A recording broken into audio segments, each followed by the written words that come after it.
সমস্যাগ্রস্ত ৫ bank একীভূত করার প্রক্রিয়ায় আরও এক ধাপ এগিয়ে গেছে বাংলাদেশ ব্যাংক। পর্ষদ ভেঙে দিয়ে বৃহস্পতিবার থেকেই ব্যাংকগুলোর দায়িত্ব বুঝে নিয়েছেন বাংলাদেশ ব্যাংকে নিযুক্ত প্রশাসকরা। সরজমিনে এসব ব্যাংকে ঘুরে দেখা যায় শুনশান নীরবতা। ২-১ জন গ্রাহক থাকলেও চাহিদা অনুযায়ী অর্থ পাচ্ছেন না তারা। সোশ্যাল ইসলাম ব্যাংকে একটা ১২,০০০ টাকার একটা চেক নিয়ে আসছি, আমার চেকটা পাস করে নাই। ওনারা আমার বলতে ৫,০০০ টাকা নিতে হবে, ৫,০০০ টাকার বেশি দেওয়া যাবে না। ব্যাংকের কার্যক্রম এখন বন্ধ।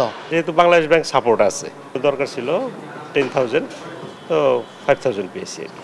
তবে এসব ব্যাংকের আমানতকারীদের আমানত ফিরে পাওয়ার নিশ্চয়তা থাকলেও চরম ক্ষতিগ্রস্ত হচ্ছেন বিনিয়োগকারীরা।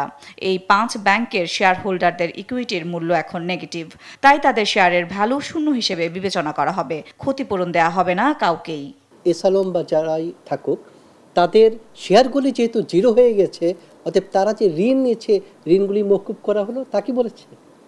অতএব তাদের ঋণের উপর তো শতভাগ দাবি অক্ষুণ্ণই আছে।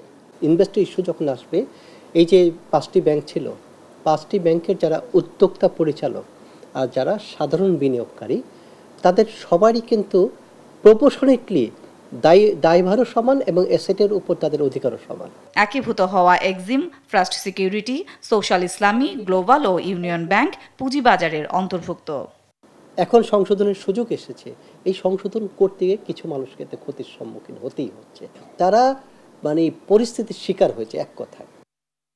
সাদিয়া লাবনী, দেশ টিভি, ঢাকা।